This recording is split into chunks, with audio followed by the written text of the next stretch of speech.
I feel inclined to continue to bring up the issue, especially if it's one of those things where I feel like it's not being addressed. Now, I'm not going to come out and say, I'm not one of those people that says Rick Spielman completely ignores the offensive line, because he doesn't.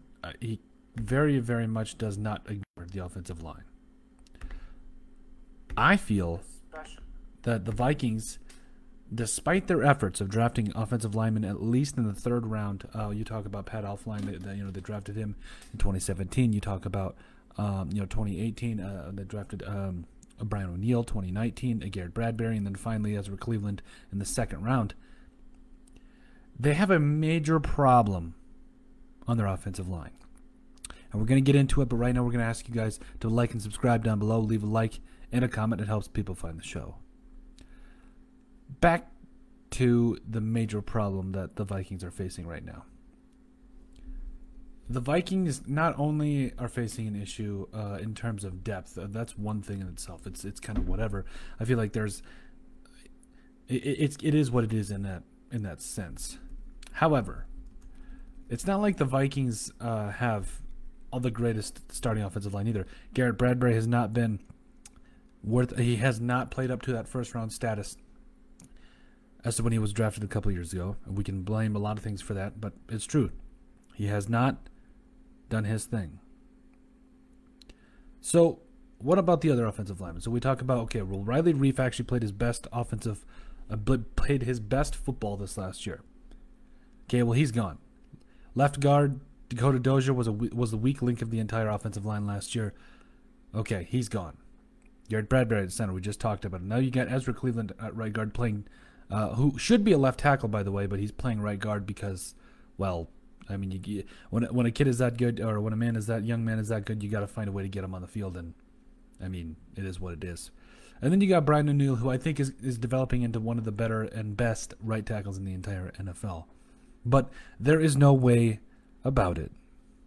The Vikings have a major problem, and it all starts with them not giving a chance, really, to some of their depth pieces. I'm talking about guys like Olu Udoh, who should be given a chance to start at guard because he's got a tremendous anchor.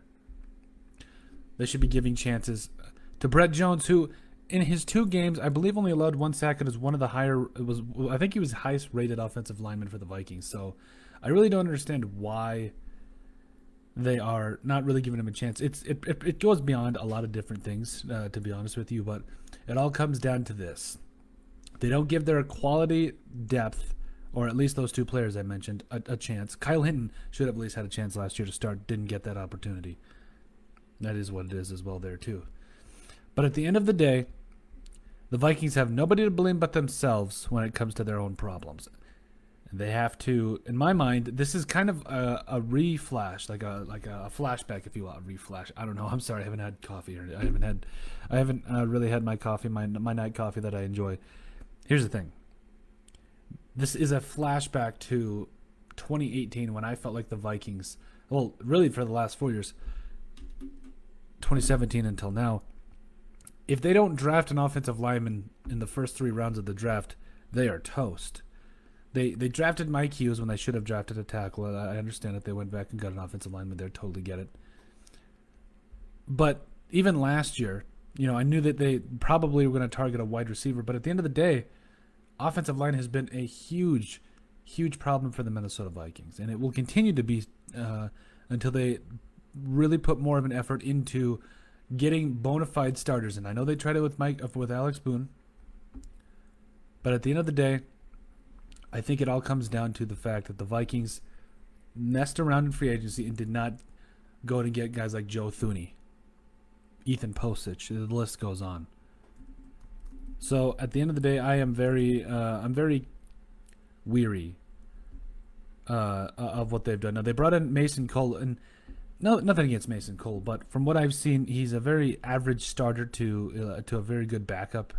So if this is their way of making him a starter, I don't know if I'm all for it. But if this is their start to get quality depth other than Udoh, Kyle Hinton, and Brett Jones, who they better bring back. But if this is their way of doing that, then great. But if he's going to be a starter, the Vikings could continue to have major problems on their offensive line. So I'm really not. Everybody's saying that they won the free agency period. No, they didn't. Joe Thuney should have been in purple at least last Friday. So there's a lot of problems here still facing the Vikings. Let me know what you guys think, though, as far as the Vikings offensive line problems. It's frustrating. It's so frustrating year after year. They've actually. I really hate the narrative that.